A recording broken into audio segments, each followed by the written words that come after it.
Tonight, we focus on this week's Torah portion, Vayera, and one specific incident in a Torah portion full of so many, Lot's wife turning into that pillar of salt. And what does that mean for me? And what do I gain from that? And how do I avoid being a pillar of salt? I'd rather be the righteous woman of Egypt.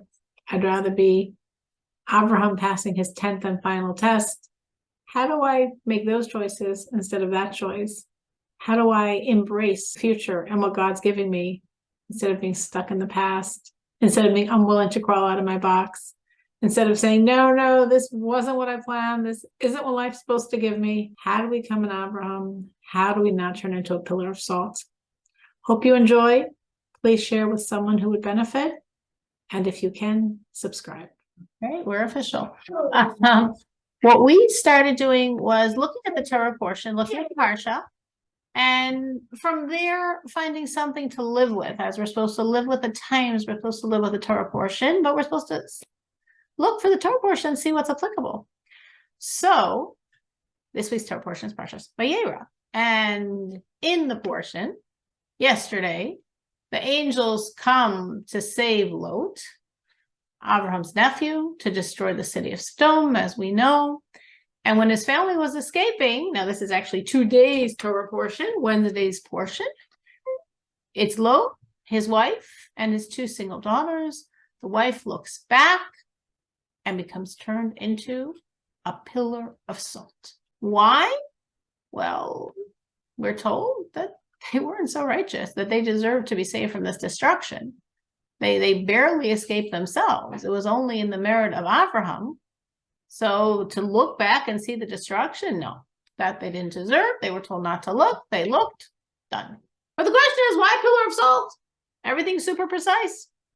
And as I'm sure most of you know, or many of you know, it's said that when Lot saw these angels, men, I mean, he didn't know they were angels at that time, and he right away wanted to be hospitable, even in Sodom, where he, of course, never had the opportunity because there are never any guests, because it's much too dangerous to be a guest in Sodom.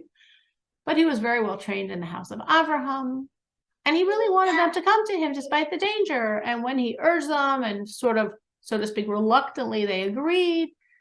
And he asked his wife to prepare food for them. She was very resentful. She said, what do you bring these bad customs here for? And as Rashi says, Lot said, can you give me a little salt for their food? And she was like, salt? Like, what are we doing this for? According to other midrashim, it says she went from house to house in the town, in each house borrowing salt to prepare food for the guests, and complaining how her husband had these guests, and obviously deliberately, so to speak, spilling the beans. And this is how the entire city knew they had the guests. And that night, the entire city came.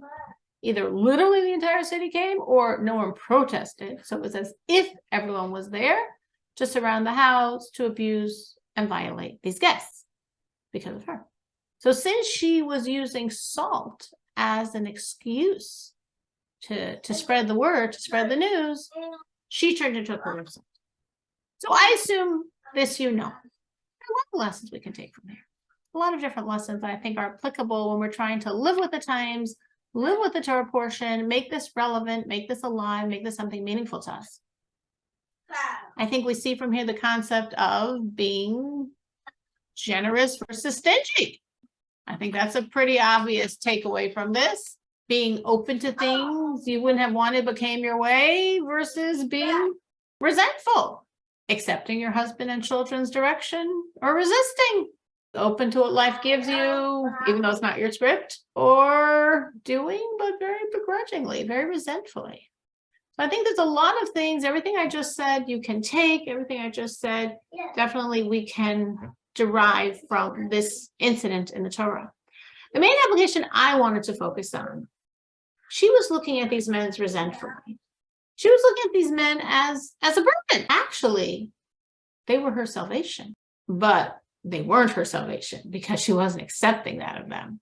So that's a very interesting concept. She was like, well, I have to take care of these men. These men came to save her and her husband and her daughters. But she didn't look at them that way. She didn't accept them that way. And ultimately, she wasn't saved. Anyone can recognize this in their life, situations that you weren't looking for, you weren't expecting, you weren't wanting, but they actually were the salvation, or could have been the salvation, but maybe weren't because you didn't deal with them properly. Resonate for you? It kind of just reminds me of that joke that like somebody's asking for Hashem's help, and he's asking for help, and he doesn't ask for help, and he doesn't get it. I don't remember what the story is. Yes. But then he gets to Shemayim and he's like, God, where were you? I was waiting for you and I was calling you. And he's like, I sent you 3 lifeboats. Like, what else do you want? Like, you just didn't take them. So maybe like embrace what you're being given. Exactly. Yes. That very classical joke that's very expressive of this very strong theme. God said, I set you many ways of saving, but they weren't what you were thinking of as saving. You didn't think you were being saved that way, so you didn't go for those. And yeah, I mean, yeah, in that joke, yes, it was. He wasn't having complaining. So we understand the end of that story. Absolutely right. Anyone ever, does it resonate? Anyone's life, anything they've gone through that relates to this idea? Sometimes we don't see it in ourselves. Sometimes it's a little more subtle, not as obvious as Lot's wife or the joke, but you can compare this to the Jewish woman in Egypt. When the Egyptians forced the men to stay in the fields, to work all day, all night, and to sleep in the fields, literally to separate them from their wives, so they shouldn't produce any more children, the women did something that, if you think about it, was so out of their box. We don't think about these things. They're stories we were told from when we were young, or we've learned, we've studied, we've read, so we just sort of accept them without thinking about like real people in real situations. But if you think about it, I mean, these were refined, modest Jewish women, and they did something they were 100% trained not to do, but what the situation demanded as their salvation. They literally went down in the fields to seduce their husbands, to seduce their exhausted husbands who weren't interested and were probably scared to have relationships and then produce more children, to be killed by the Egyptians. And they went out to create the next generation with this total crazy belief in God that the children would live, that they somehow wouldn't be killed by the Egyptians, that they somehow, makes no sense, but somehow would survive. So we look at this historically like, wow, what trust they had to create the children, which is 100% true. But I think also from this perspective, how they literally went out of their box, went out of all of their training, went out of everything that they were taught how to behave. What does it mean to be a proper Jewish woman, to do what they would never do? But they understood in that situation was the right thing. So sometimes, as I'm saying, what God gives us isn't what we were thinking about. It wasn't our script. It wasn't what we were thinking how we're supposed to behave. Look, life does things, and then it's like, okay, I guess I got to revamp the script. It's interesting. The Lubavitcher Rebbe actually connects this to the whole concept of course, very famous concept, that in the merit of the righteous woman, us in our previous incarnation, the Jews got out of Egypt. And one of the merits that we had, one of the amazing things we did, I might forget, but we all did it, we all were there. What aspect of this righteousness was this trust that God's going to redeem us? And didn't look like it. Pharaoh was getting worse, all the baby boys were getting killed, but we still trusted. And we went out deliberately to create babies, ignoring the decrees, disregarding the fact that no ways could these babies survive. No ways are these babies not going to get thrown in the Nile.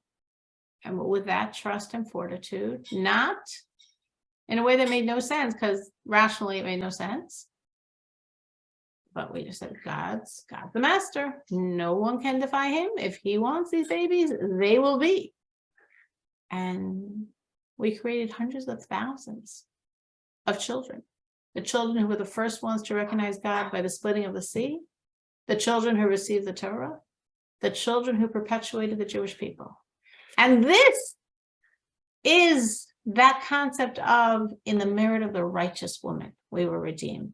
So these righteous women, to create these children, they went out of the box of their training. They went out of the box of what they understood they were supposed to be doing. They went out of the box of the normative, appropriate modesty to go to the fields, to seduce their husbands, to create children.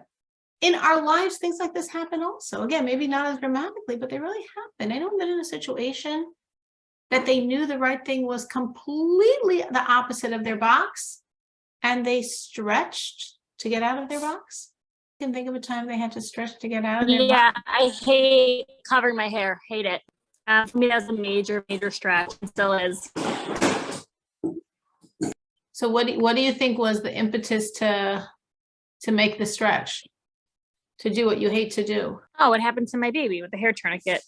But since then you've been more and more and more careful over the years, but you're saying that was the pivotal moment, and then everything else is just being more focused or growing in that. Yeah, from that point, it was very, very clear and obvious. I don't want to be tested anymore with my kids, especially. And I could have said, I'm going to follow this. Leave me alone. Don't test me. And that was it. I needed that like major push. I'm sure I had other signs I didn't, look at. I didn't notice, but that was the one that was very obvious and just so in my face. And you're saying because God was touching you by your children, it's like, okay, I'm giving in. Right. You can like hurt me. Don't touch my kids. Right. That was it. Definitely. So it's interesting what Shira just said, and I think it's very true. Because Shira is saying that she did not want to cover her hair. She did not want to cover her hair. She does not like covering her hair.Maybe till this day, she still doesn't like covering her hair. We don't have to like everything we do. We do it. This is God's will. A lot of times people think it's like, if it makes sense to me. Why do you think God's will should make sense to you? If I enjoy it. Judaism is not a feel-good religion. This is God's will, and we accept his will. And sometimes we grow to love it, and we grow to appreciate it, and we change, and we're refined. And sometimes it's still difficult for us. And that definitely could be one of the roads. It could still be difficult. But she's saying that it's very possible God sent her other signs over the years and other situations, but she just sort of ignored it until he did something that she's like, okay, I can't ignore this. Fine. I'm giving in. I'm jumping out of my box. I'm doing what you want, even though it's a really big stretch. Anyone else had a situation like that where they can recognize in themselves how they had to consciously get out of their box?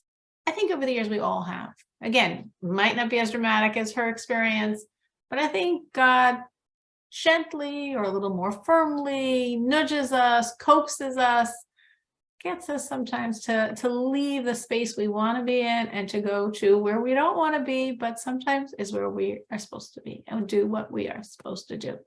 It's interesting. We actually see this later in this Torah portion, in this Parsha, most famous part of this Parsha, right? Where we have the Akedah, the offering of Yitzhak, of Isaac on the altar. Now, obviously, there are many levels of this test, and I could spend like 3 hours talking about the Akedah. There's so much to discuss. Why was this the 10th and most difficult test? God himself came and said, do this. Unfortunately, thousands and tens of thousands of Jews, maybe more than that, sacrificed themselves without any personal divine command. Now, of course, that's a classical question, and there are many classical answers, many levels, many explanations, and they're all true. But one, following along the theme we're developing, is that it's not, here was this test where Avram sacrificed himself for God. That wasn't the test. Avram did that years before we see him in the Chumash, right? Before Lech Lecha. This was his first test of Or Kasdim. Are you going to die for your belief in God? And Abraham proudly, no questions asked, went into the fires for God. This was a different test. This is, will you sacrifice your child? She was just talking about when it touches our children. It wasn't just, will you sacrifice your child? This is, will you sacrifice the future of the Jewish people? Because God said Yitzhak is going to be the father of the Jewish people. And he didn't have any kids yet. He was 37 years old. He wasn't, I think of like a little child. He was 37 years old. He was not married. He had no children. He is the father of Jewish people. When he's gone, now what's happening? When Avram's 137 at this point. And it's more than that. It's not only will you sacrifice your child, It's not only will you sacrifice the future of the Jewish people, it's will you do the exact opposite of everything inside of you? The opposite of years of preaching that God doesn't want child sacrifice, because that was a very in thing in those days, child sacrifice. Our dedicated about 130, some of those 137 years was saying God doesn't want child sacrifice. It was the opposite of his nature. He was the human embodiment of God's kindness. And this was not an act of kindness. It was the opposite of his understanding. Yitzhak, God said, it's going to be the father of the Jewish people. How is there going to be a Jewish people? He's going to be slaughtered. It was even the opposite of his soul. Because his soul, of course, saw what God saw. And God didn't want Yitzhak killed. That wasn't the story. So just as God didn't want Yitzhak slaughtered, his soul didn't want Yitzhak slaughtered. So he was going against his years of preaching. He was going against his nature. He was going against his understanding. He was going against his soul. And yet still, he did it for God. So again, sometimes to take that hugest test beyond anyone's ability to pass, which Avram passed, and sometimes in a much smaller way, but happens, and it's still hard for us.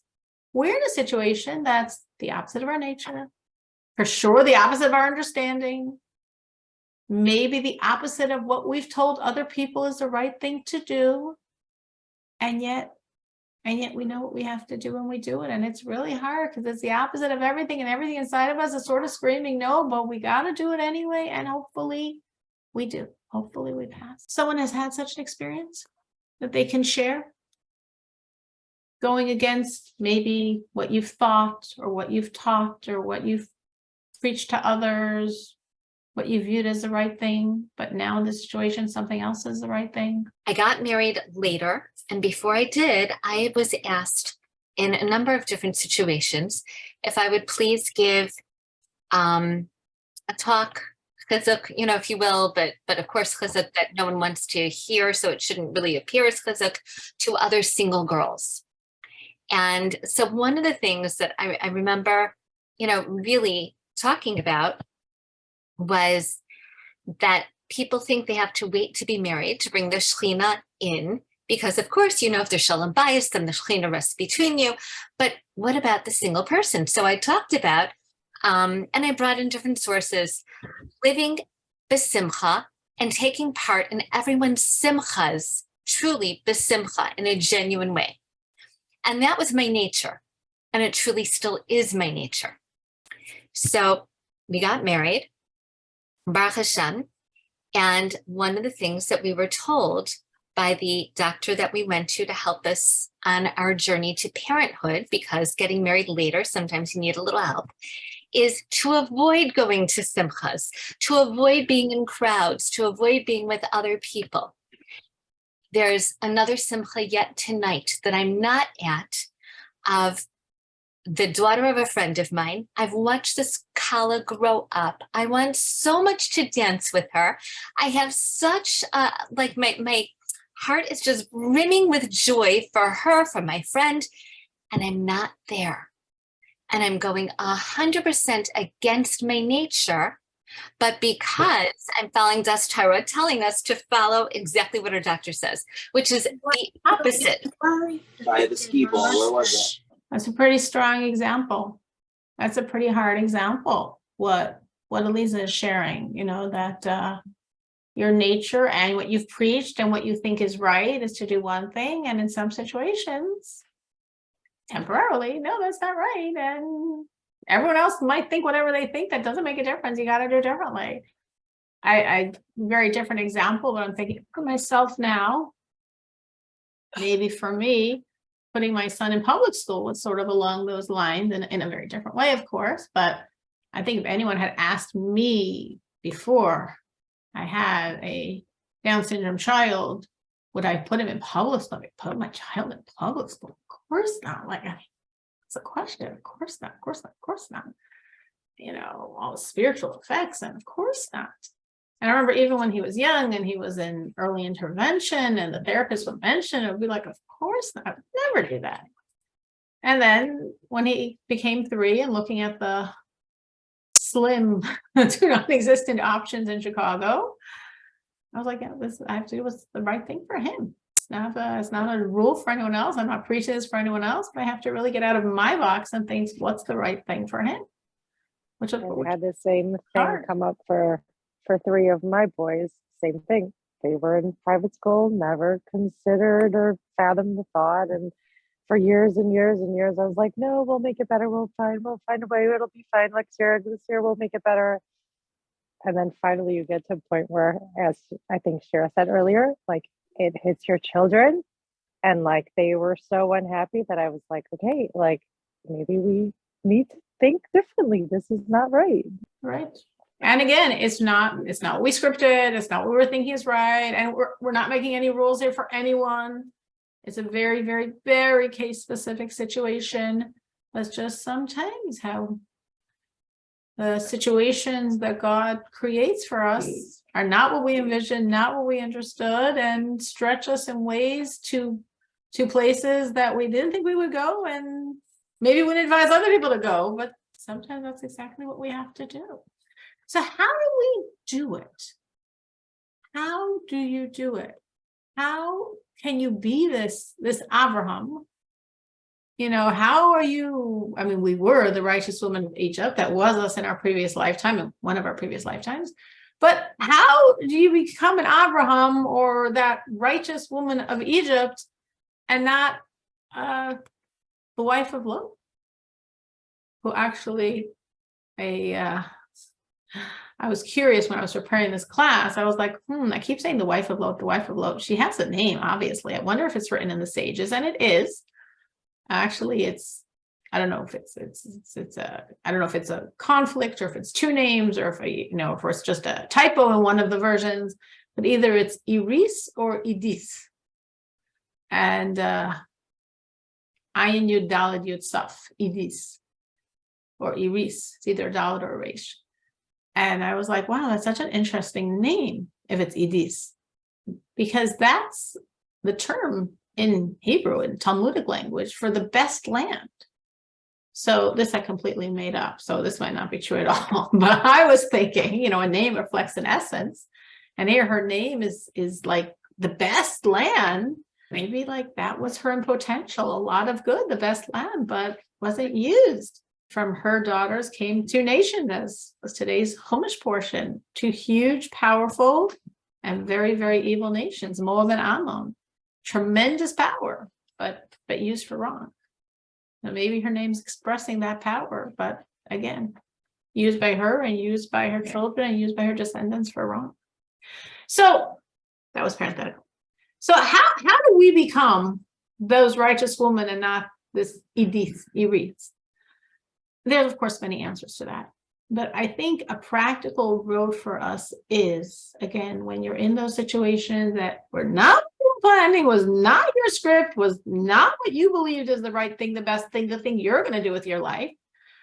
I think one practical road for us is knowing all is God, trusting He is good, and this is good. So I can look at this unasked for situation and say, going back to Lot's wife, I don't want these guests. I'm exhausted. I'm not up to making a big meal for strangers, but this is the unasked for gift that God is putting now in my lap. So I'm going to assume it's actually to help me. I'm going to have this leap of faith that this is for my good, for the good I need, and maybe didn't even know about yet. I'm saying, like, again, Lot's wife looked at these people and like, what? I've got to make a meal for them. I should waste my salt on them? They're for your good. They're a good you don't even know you need, but they're for your good. View it that way. Embrace it that way. I had an interesting situation actually this year. Again, a small situation, nothing as dramatic, but really sort of, to me, because it was my situation, I sort of viewed like this concept. So this past year, we were going out of town for the whole holiday of Sukkot, and a young couple asked if they could stay in our house. Well, it's not a big deal. I've done that many times for people. Again, different people have different perspectives on this. For me, it's easy, not a big deal. But this time, I will say I really went out of my way for them. I don't know why. I did. They offered to pay for expenses. I said, of course not, which obviously I've never take money for that, but I cleaned, right? They're talking about cleaning. I'm like, okay, I guess I should clean. So I cleaned, I organized for them. I tried to do everything I could to make it very, again, not a big deal by me, but maybe a bigger deal than I normally would make out of having guests, where I probably wouldn't think twice. Here, I like invested more to make it really nice for them. In the end, which I totally didn't know when these people asked, could they come? And I said, yes, of course, and all that. In the end, I actually needed a place for sukkahs. I thought I had one, but it sort of fell apart last minute. And I'm going to Crown Heights, which was beyond oversaturated with people. And I will definitely call it miraculously, a complete stranger allowed me and my family to stay in her home. They were away for the holiday, and just like we were away and we had this couple stay by us, they were away and we stayed by them. And I definitely felt that like measure for measure, mida keneged mida. And like thinking back, obviously I wasn't thinking this originally, but thinking back, I was, well, maybe that's why God gave me that opportunity. Maybe that's why God gave me that opportunity to be a gracious host, because I needed it. Because I needed that merit, because I needed to do something along those lines to be able to create the miracle that I needed, which I totally didn't know when this couple asked to stay by me. So again, they're not as dramatic as Lot's situation or the woman in Egypt or Abraham, but I really, when I think about it, I really see those dynamics. And I think they are in our life. More subtly, more quietly, they're there. And we often, or sometimes at least, are put in situations that we don't think the situation is our salvation. We think we're being put upon and put out and need to stretch to graciously do whatever is being asked of us. But if we could sort of have this perspective, wait, it's all God's script. It's all from him. What he's doing is for my best. So if I can embrace what comes flying at me and say, this is from God. He knows what he's doing. Maybe this is for me. I'm thinking it's for someone else. Maybe this is for me. Maybe I need this. And maybe that's why God's having this happen to me, because I need it. So that I think is one practical road that really could help us be that Abraham and not that Lot's wife. That's one idea I had. I want to share another. I got to figure, take what works, put in your toolbox what works. Another practical road, I think, which of course I've been saying several times tonight, is being open that life is probably not going to be like your script. If your life is like your script, please raise your virtual hand. One more time. If your life is like your script, please raise your virtual hand. No one raised their virtual hand. Now, of course, we could say, no one spaced in and knows what I'm talking about. Or we could say that probably not one person here, their life is like their script. I would definitely say my life is not like my script. From very small details to very big strokes. And again, there's so many examples in my life, and I'm sure so many examples in everyone's life of our script and our life, a very, not small, not small at all situation I could think of. I remember when my first child was born, and of course I assumed without even thinking about it, it was such a no-brainer. I don't think I thought about it. It was just like a given that this child's going to be very, very successful academically, very strong, because, she comes from two parents that are in that situation. And guess what? She wasn't, as weren't many of my children. That wasn't my script, which led, of course, as we know, as mothers of those situations, to many, many, many, many going out of my box in many ways that I never would have dreamed of. But that was God's script. I mentioned before, my special needs child, when he was born, that is a very, very strong get you out of your box. Very strong what you think life has in store for you. And it's sort of like accept God's script and run with it, or at least walk with it, or at least put one foot in front of the other with it, or not, or fight, or resist, or sulk, or pout, or say, this is not my plans. But this is what God wants for me. Eliza? So I have an example that I don't know. For me, when I think about like where you think that there's a script or you think that there might possibly be a script. So my second year in Arts Israel, it happened, and of course, nothing just happens, but it happened that a Rebbitzin who I was close to, and I were talking, and her husband, who was a Rav of a nearby shul, was listening, and somehow, I don't know why it came up, but apparently it was meant to come up, that I had been a swimming instructor and a lifeguard, and, you know, in terms of summer camp, when I was in high school. And then maybe a week or 2 weeks later, she was somewhere for someone's Shabbos Kala and heard me singing. So I get a phone call from her like 2 days later. My husband needs to speak to you. Would you please come over? Okay, fine.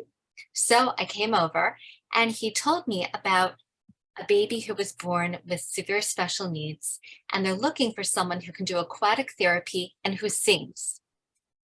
So I, of course, had these visions that I'm going to help this child swim and do these beautiful strokes, because after all, that's why they want me, even though I know nothing about this. And so I, of course, said, really, I don't know aquatic therapy. I don't know what it is. I don't know what it means. And I'm not a professional singer. And so I give all the reasons why I shouldn't or can't do this. And he let me know, this is what's needed. This is what you need to do. So I was brought to the doctor, who explained exactly what to do with the baby and the mother. She brought me and let me know, you know, please just do this with him for a half hour. Then you can put him into a stroller. He'll sleep. You can swim for the half hour afterwards, and then I'll pick you up and bring you back. Fine. No more than 5 minutes of doing strokes, and this baby had a seizure in the water. Now, if you have never experienced someone having a seizure, let alone in the water, it's terrifying. And I cried and I held him and I made sure I was holding his head up. And I'm all of a seminary girl. As I'm holding this little head out of the water, thinking, please, HaKadosh Baruch Hu. And the whole time, what do? Thinking, I'm supposed to sing and I'm supposed to do strokes. So I continued singing. And somewhere in his seizure, his eyes were like searching for me. And so I, of course, at the end, you know, I swam and I was like swimming off stress. And that night I called the Rav and said, I can't do this. I'm not the right person for the job. I can't. Just try it another week. But I can't do it. Just try it another week. Okay. The following week, the same thing happened. And again, I cried. Again, I continued singing. And so I thought, I'm just not the right person. He said, I need you to please come over. Now, it was like 10 o'clock at night. Please come over. My Rebbitzin's awake. Please come over. He sat me down. Well, he had me sit down, I should say, and said, it's not about the swimming. That's the script you have in your head. It's not about him being able to follow a tune. It's not, he's never going to. It's about the quality of life you're giving him in those moments while he has his seizures. It's the quality of life. It's a totally different script. You were writing a script, and he literally said to me, you're writing a script with words. It's all the spaces between the words that Hashem is showing you what you really need to do and what your tafkid is. So this is just what's coming back to me right now as you're talking about the scripts that we think we have and that we really don't have. Wow, that's a really powerful experience. And I think what Eliza's saying, which we could globalize, is so true for so many situations. We think we're here to do X, Y, Z, and we work hard and do or don't successfully do X, Y, Z, but that's not why we're here. Something else is going on. Sort of like if you're calling for a reference for a shidduch and you make them think you're interested in one thing because you really want to find out some other information, so you want to get it from the side. So God does that to us, and sometimes we think it's what we're overtly doing, and it's the quiet spaces, it's our presence, it's I'm sure we've all had that. I'm sure we've all had that where sometimes like someone said they were so affected by, we're like, what? When you came in my house and it was a topsy-turvy, I had that experience. Very powerful experience. I had invited a makura, a woman, her husband, her family, not religious, to me for a meal on Pesach. It was the final night of Pesach, which is the only night in Chabad we eat gebrach. So we were cooking away, doing all this stuff. And I was really trying, in my vision, I wanted, of course, that they come in and everything's picture perfect and the table's set and it's all beautiful with all this lavish Pesach food that they have no clue how hard it is for us to prepare, but it should all look just so smooth. And that's not what happened. That was my script. That's not what happened. They came in and it was a disaster. Meaning I had like every one of my children in another station in my kitchen. This one's chopping of this cell and this one's chopping of that cell and this one's doing this and this one's doing that. And I'm making all the stuff we can finally make with matzah. And after a while we finished and we said, we had a beautiful meal. But what I saw was when they came into the house and they looked around at my kitchen and they saw all of us doing all this work, I saw something happen on their faces. And I realized I wanted them to come and see this beautifully. Everything's already done, That's they know what they need to see. They've been at plenty of meals where you come and the food's delicious and it's all beautiful. They didn't need to get that from me. What they needed to get from me was to see a family in action, to see a family working, to see the behind the scenes. That's what affected them. That's what made the impression on them. That's what touched them. So my script was off. It's okay. God made it that it didn't work anyway. So what they needed, they got. Dina? All these stories are so touching. And I feel like I'm relating so much to them because my whole life is like this. And I mean, I think that like I always thought growing up that, I'll get married at 18 and 19, maybe go come home from seminary and that will be my life story. And I'll have beautiful home with lots of guests and a big children and everything. And here I am. And that didn't quite go according to what I would, I thought growing up and played with and dreamt. And I work with children who have very specific needs, we like to call it, like a special needs community. And I work in a yeshiva in Crown Heights. And I was speaking the other day with the director of all these services. And we were going over the progress and of my clients and how we want to kind of direct things. And it got personal. And he said, like, what happens when you get married? Will you stay here? And I said, I have no idea, but I made a comment offhand of how, like, I thought I would be married already. So who knows? And he said, like, something so powerful, and I'm going to completely, I'm going to butcher it. But he said, it's not the end goal of you just waiting to get married. It's how you do that. And Hashem is not looking at the end goal. Hashem will bring you the end goal at some point, but it's the way that you go about it. And he said, right now, Hashem wants you in a position to help other children, not your own. And one day you'll have your own to help.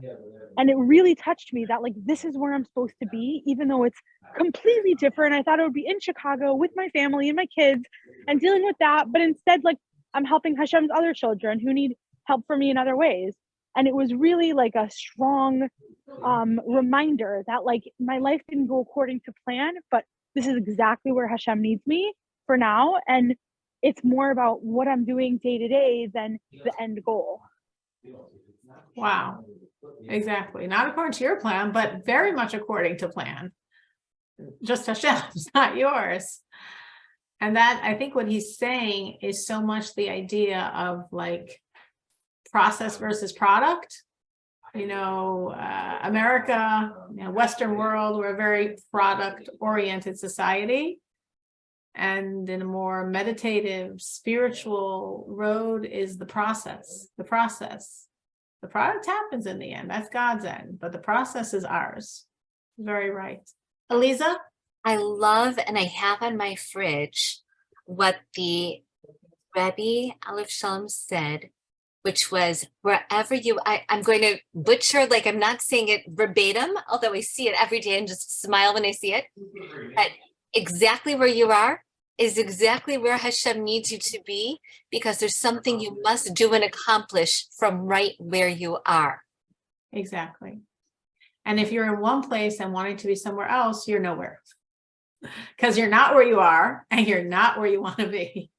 So if you're in one place and wanting to be somewhere else geographically or in any other sense of the word, you are nowhere. Which Tina? is Lot's wife. I'm sorry, but going back to Lot's wife, her looking back, she wasn't looking at where she was going or where she even physically was. She was looking back at where she had been. So she was nowhere. Nowhere. Exactly. And I do want to circle back to Lot's wife. I have one other thought I wanted to connect to that, but Dina? I just wanted to add on to what Elisa was saying, that I found lately, especially since this conversation with the director of the school, that all the experiences that totally did not go according to the script that I planned out, that I wrote for myself, I found myself in situations that people needed to gain from those experiences. So whether it was, there are a lot of times people will talk to me about higher education and the right path. It's sometimes can be complex and difficult process, how to break into certain fields and jobs and the best way to go about things. And all the professional development that I've had time to do, and then all the self-growth that I've really put a lot of emphasis and effort on during these times, have really been able to benefit others. And lately, I've been able to see so much about how people who have benefited from any sort of ideas, guidance, conversations, all of that was totally not on the script I wrote for myself. And so I just find it interesting that that's what I'm able to contribute, all the things that I hadn't planned for myself.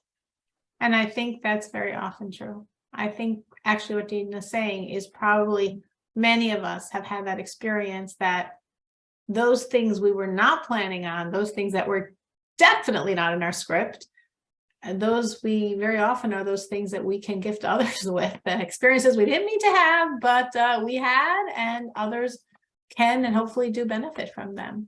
So this sort of goes back to, as Elisa was saying, Lot's wife. So something else, a third practical perspective. Now, this is Hashgacha Pratis. I wasn't looking for this. As I was preparing the class, I happened to skim through a Holocaust book. Nothing to do with the class, like taking a break from working, so to speak, for a few minutes, just skimming, opening a book and skimming. And the woman there, the one who wrote the book, referenced Lot's wife. I couldn't believe it. Like, it's not like a common theme that you find. Oh yeah, you can probably find something about Lot's wife. Like, please. And I was like, okay, this is for sure a hand of God. It's for sure something. Why did I open this book randomly in the middle of preparing this class on Lot's wife? So definitely, this is a message I should share. And it's actually a very powerful message that I've shared in other contexts since. So this is a Holocaust book. So she was saying that after the Holocaust, she's a survivor. And she was saying after the Holocaust, she saw like two groups of people, the people that could move forward and the people that got stuck, that kept looking back, that the people that became pillars of salt, bitter, sad, frozen from their past pain. Now, obviously, we, God forbid, do not have such pain as that, but in our own lives, I thought it was such a powerful vision. And again, I was especially because I was like, oh my gosh, I cannot believe I'm reading about Lot's wife here. But in our lives, we can look back and we can look forward. And I'm sure we all have gone through hard, probably sometimes very hard situations. And they've made us stronger. They've made us more vulnerable. They've made us better people. They've made us closer to God. There's a very strong statement of the previous Lubavitcher Rebbe that always resonates with me. I'm sure I've shared it in the past. He went through, I think, about 10 imprisonments for Judaism in Soviet Russia. And of course, his 10th was his greatest one. This happened in 1927. And he said afterwards that if he could have given all the money in the world to avoid even one moment of that imprisonment, he would have given all the money in the world. And he didn't have, that was before. But now he said, after the fact, after having gone through that imprisonment, if someone would offer him all the money in the world to buy off from him a few moments of that imprisonment, he wouldn't sell one moment, not for all the money in the world. And I don't know, I think that's just so powerful to me. We're not looking for these experiences. We want good, revealed, obvious good, and every one of us should have good, revealed, obvious good, and our spouses and our children and our families. We want good, revealed, obvious good. But whatever God does for us, if we can avoid the pain beforehand, of course. But when we go through it afterwards, it's God's script, but we understand afterwards sometimes why he gave us these scripts. When you're on the other side, you don't want to be Lot's wife. You don't want to get stuck looking back, get stuck in the pain. You want to gain. You want to have the gain you're supposed to gain and keep looking forward. Like, just remember enough to be able to keep moving forward. I want to add, Mr. One thing. We went through a really hard time financially, and because of that, so many different things have changed. Like, one time I saw, like, before the Mishloachim used to come to our house, and it was always like the worst time, bedtime, someone screaming, and I'm like, oh my gosh, no, not now. What are you doing here? And it got to a point where, like, if I see them, I actually run after them, and I'm like, hi, do you need money? Where are you collecting from? What do you need money? And they're looking at me like I'm totally nuts. Like, who runs after Mishloach asking what they need? But I think they just gave me this, like, sensitivity. Someone who really needs something and needs other people's help, it just put me in such a different place I would have never, ever been in if I'd never, gone through that. And they were probably in hundreds like, of I other thought it was ways. crazy. And probably in hundreds of other ways that you are aware of or you're not aware of. That's For sure. Yeah. So when even just going to, like, Jewel now and my credit card, I can swipe my credit card and it goes through. There are people who can't do that. So I would, like, try to, swipe my card and pay for their groceries, or I just more sensitive to, like, what people can afford and can't. And it really opened up my eyes to just being sensitive to people's, needs. And very often that is the gain. The gain is sensitivity. And in any situation, we're saying if you don't have children, if you're not married, if you're having suffering with your children or different experiences than you ever thought you'd experience, if you can't, I can't raise my children properly. I can't manage my children. My children aren't these perfect models of exactly. Every one of those experiences makes us very vulnerable and very sensitive. And that could be the gain. The whole gain could be that vulnerability. That whole gain could be that sensitivity. So it's beautiful, like taking Shira's example, instead of saying, oh my gosh, that was so torturous, that was so difficult, I'm just thankful it's over and I'm moving on and forgetting about it.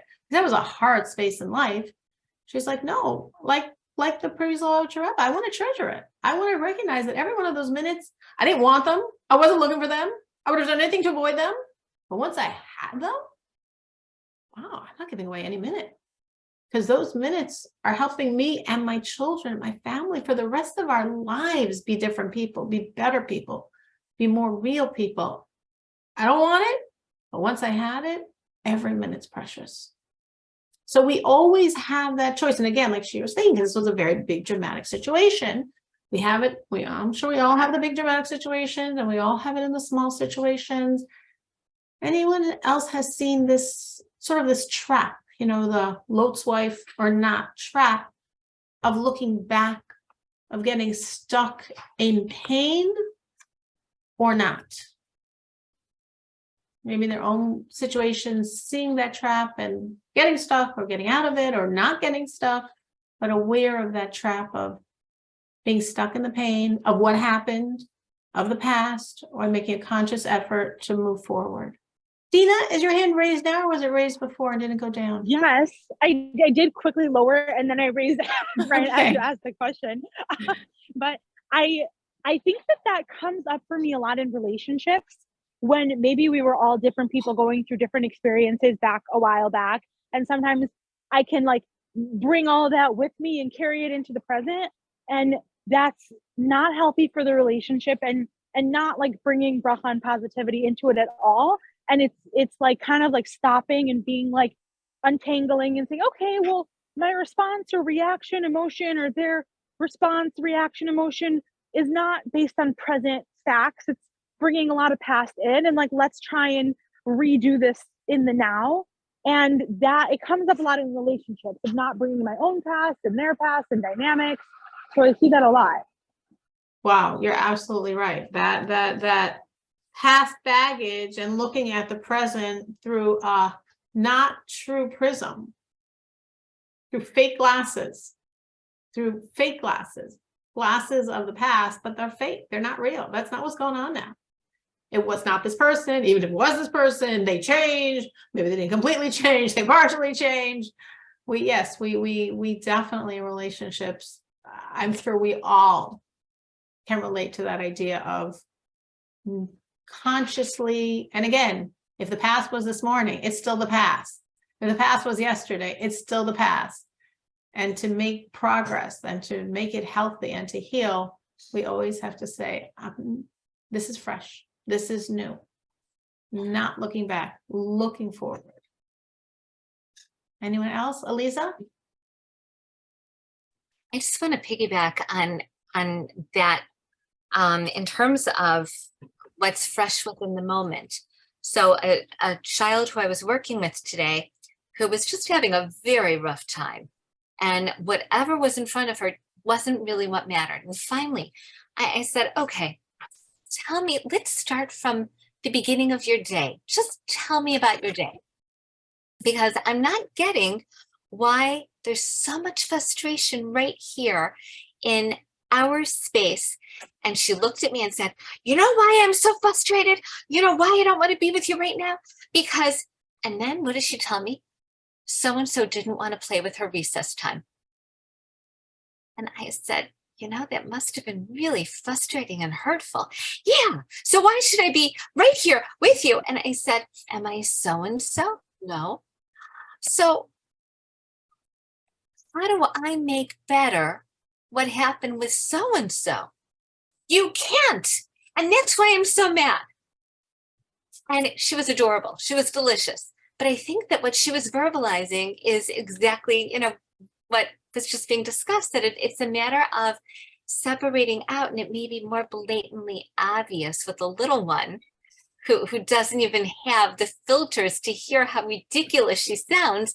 But the reality is we all can be just as ridiculous, you know, like by the time you reach whatever time in the evening, and there have been how many little things that you work through, and then there's one other thing, and it's a matter of saying, wait, but this has nothing to do with anything else. Absolutely. Absolutely. You can be professional for 8 hours a day, and then you come home and just let your family have it. And they're just the innocent victims of your 8 professional hours of managing it all. Absolutely. Oh, so true.